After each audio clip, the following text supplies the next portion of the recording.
अब की बार 75 पार। वर्ष 2019 में ये नारा हरियाणा विधानसभा चुनाव के दौरान भारतीय जनता पार्टी के द्वारा दिया गया, लेकिन चुनाव संपन्न हुए 75 पार का नारा देने वाली भारतीय जनता पार्टी 45 सीटें लाने में भी नाकामयाब रहती है। और ऐसे में मात्र 10 महीने पुरानी जननायक जनता पार्टी के साथ गठबंधन करके हरियाणा में सरकार बना ली जाती है।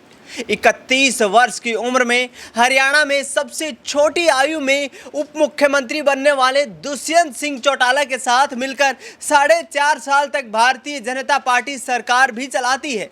ऐसे में एक दूसरे के साथ सरकार में साझेदार रहने के बावजूद लोकसभा चुनाव में जिस तरीके से भारतीय जनता पार्टी ने दुष्यंत चौटाला को जो झटका दिया, वो वाकई लोकसभा चुनाव से पहले एक 440 वोट का करंट था।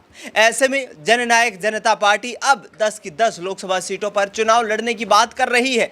दुष्यंत चौटाला भारतीय जनता पार्टी पर किसानों के मुद्दों को लेकर, रोजगार के मुद्दे को लेकर, तमाम इलेक्टोरल बोर्ड समेत यहां पर ईवीएम के मुद्दे को लेकर सरकार को घेरते हुए नजर आ रहे हैं। जिस तरीके से लगातार हावी होते नजर आ रहे हैं दुष्यंत चौटाला, उस आधार पर हरियाणा में बीजेपी की मुश्किलें बढ़ने वाली हैं। सुनिए किस तरीके से प्रधानमंत्री नरेंद्र मोदी को लेकर टारगेट करते नजर आ रहे हैं दुष्यंत सिंह चौटाला। हमें गिराया गया, हम फिर खड़े हो गए। हमें छोटा बताकर क्या वो बड़े हो गए। हम चलते हैं ताऊ की तरह संघर्ष के रास्ते पर। साथियों, 5 साल के अंदर लाखों युवाओं को बेरोजगार करने का काम किया। आज इनके पास, बीजेपी वालों के पास 2 ताकतें हैं। एक ताकत है मनी पावर, पैसे की ताकत। साथियों, ये तो सरकारी रिकॉर्ड बताता है कि 2017 के इनकम टैक्स के अंदर भारतीय जनता पार्टी में लिखित में माना है कि हमने 1000 करोड़ रुपया चंदे के तौर पर वसूल किया। साथियों, 1000 करोड़ रुपया तो हम सब मिलकर अपनी जमीनें बेचकर भी करें तो भी शायद पूरा नहीं कर सकते। तो इनकी पैसे की ताकत के आगे तो आप नहीं लड़ पाओगे। और दूसरी ताकत है इनकी मीडिया की ताकत। साथियों, 6 प्रदेशों में बाढ़ आई, हजारों लोग, लाखों लोग बेघर हो गए, सैकड़ों लोगों की मौत हो गई, मगर उसका कोई प्रचार नहीं हुआ। साथियों, हमारे पड़ोस दिल्ली, जो हमारे देश की राजधानी है, 516 साल पुराना संत शिरोमणि रविदास जी का मंदिर तोड़ा गया। रातों रात उसको जगह से हटा गायब कर दिया गया, मगर एक खबर भी किसी राष्ट्रीय चैनल पर आपको देखने को नहीं मिली। साथियों, आप खुद उठाकर देखो आज देश की अर्थव्यवस्था क्या है। दिन प्रतिदिन हजारों युवा बेरोजगार हो रहे हैं। आज धंधे बंद हो रहे हैं लोगों के, मगर क्या कोई टीवी पे उसका प्रचार दिखता है? मगर टीवी पे एक चीज जरूर दिखती है, भाई मोदी तो अमेरिका जा लिया, मोदी तो ट्रंप के जप्पी पा लेगा, मोदी तो न्यू कर लेगा। मगर एक चीज बता दूं, ये समझण की बात है, ये मोदी सिर्फ फोटो खिंचाने का रह जाएगा। अगर करता मोदी तो हमारे बीच में 14 दिन पहले आया था। बताओ हरियाणा के लिए क्या दे के गया? क्या हरियाणा के बालकों की नौकरियों का वादा कर गया? क्या हरियाणा जो अपराध के नाम तौर पर आज प्रदेश नहीं देश के अंदर 4थे नंबर पर आता है, क्या यहाँ हमारी माताओं बहनों की, व्यापारियों की सुरक्षा के लिए कोई कदम उठा के गया? पर एक चीज जो 5 साल पार्लियामेंट में भी रहकर देख ली, और भाई 3 महीने पार्लियामेंट से बाहर हो लिए, इसके दौरान भी देखी है कि एक चीज के आगे तो हम मुकाबला नहीं कर सकते, और वो चीज है मोदी की फोटो की ताकत के आगे।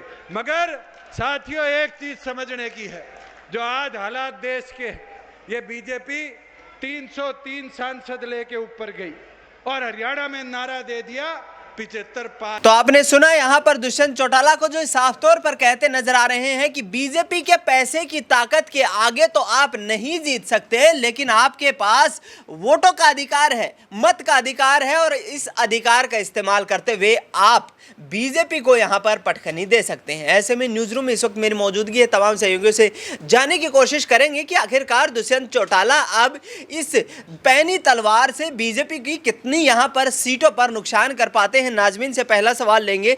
नाजमीन, जिस तरीके से दुष्यंत चौटाला सरकार से अलग हो गए हैं, बीजेपी पर लगातार हमला बोलते हुए नजर आ रहे हैं, तो क्या लोकसभा चुनाव में हरियाणा में जो बीजेपी की हालत पतली होने वाली है?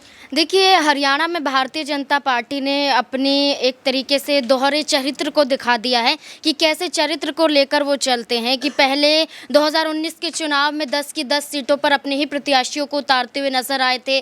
10 सीटें जीत जाते हैं, उसके बाद अति आत्मविश्वास में आ जाते हैं, दिखाने की कोशिश करते हैं कि इस बार के लोकसभा चुनाव में भी वो यहाँ पर जेजेपी के प्रत्याशी को लेकर नहीं आएंगे, एक भी सीट नहीं देंगे, खुद ही चुनाव लड़ेंगे। लेकिन देखने को ये मिला कि जेजेपी ने अपमान का घूंट पीने की बजाय यहाँ पर उनसे अलग होने का फैसला लिया। अलग हो जाते हैं, भारतीय जनता पार्टी फिर भी अपनी सरकार बनाने में कामयाब हो जाती है, लेकिन चुनाव पर इसका सीधा असर पड़ेगा जनता के वोटों के जरिए। यहाँ पर जेजेपी एक तरीके से इनेलो के पास जाने के लिए दोबारा यहाँ पर तैयार होती हुई नजर आती है। जो पहले यहाँ पर एक बड़ी पार्टी के रूप में नजर आई थी, वही पार्टी जब टूट जाती है तो जेजेपी अलग यहाँ पर नजर आती है। ये भी कहा जा रहा है कि जेजेपी कांग्रेस पार्टी के साथ भी जुड़ सकती है और यहाँ पर कम से कम कई सीटों पर चुनाव लड़ती हुई नजर आ सकती है। तो जेजेपी पूरी तैयारियों में लगी हुई है कि हरियाणा में कैसे भारतीय जनता पार्टी को मात दी जा सके। वहीं भारतीय जनता पार्टी के ऐसे कई बड़े चेहरे नजर आते हैं जो बगावती मूड आजमाते हुए नजर आ रहे हैं। जिसमें अनिल विज की बात करें तो वो खुद यहाँ पर ये कहते हैं कि मैं तो एक मामूली सा कार्यकर्ता हूँ, जो यहाँ पर कई बड़े गंभीर आरोप लगाते हुए नजर आते हैं भारतीय जनता पार्टी पर कि मुख्यमंत्री चुना गया, यहाँ पर कैबिनेट का विस्तार हुआ, उनके बारे में उनसे पूछा नहीं गया, वो खुद मुख्यमंत्री बनना चाहते थे लेकिन नायाब सिंह सैनी को बना दिया जाता है। हाल ही में नायाब सिंह सैनी एक चुनाव प्रचार के दौरान नजर आते, उनका भारी विरोध देखने को मिलता है। तो भारतीय जनता पार्टी की हकीकत हरियाणा में देखने को मिल रही है कि क्या थी अब क्या से क्या होती हुई नजर आ रही है। बिल्कुल, भारतीय जनता पार्टी की जो हकीकत थी वो कहीं ना कहीं अब मुश्किलें बनती हुई नजर आ रही हैं, क्योंकि 2019 के लोकसभा चुनाव में पार्टी ने 10 की 10 लोकसभा सीटों पर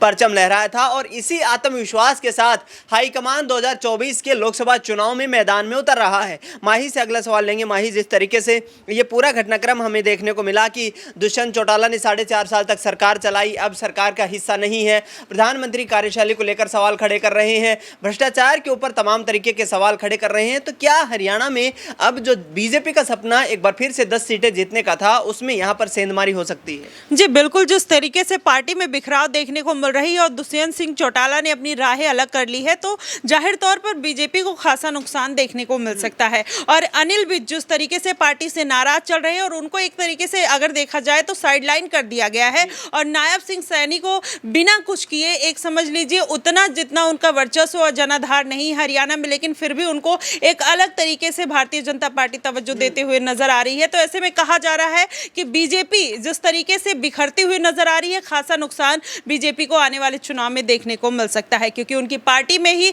आपस में सामंजस्य देखने को नहीं मिल रहा है। तो जाहिर तौर पर यह भारतीय जनता पार्टी के लिए नुकसानदायक हो सकता है। बिल्कुल, कहीं ना कहीं भारतीय जनता पार्टी को इसका खामियाजा भुगतना पड़ सकता है और लोकसभा चुनाव में पार्टी को सीटें गंवाकर यहां पर झटका लग सकता है। अब देखना यह होगा कि दुष्यंत चौटाला जो लगातार प्रधानमंत्री नरेंद्र मोदी की कार्यशैली पर सवाल खड़े कर रहे हैं, क्या लोकसभा चुनाव के बाद हरियाणा में होने वाले विधानसभा चुनाव में फिर से सहयोग करते हुए नजर आएंगे? फिलहाल इस खास कार्यक्रम में इतना ही।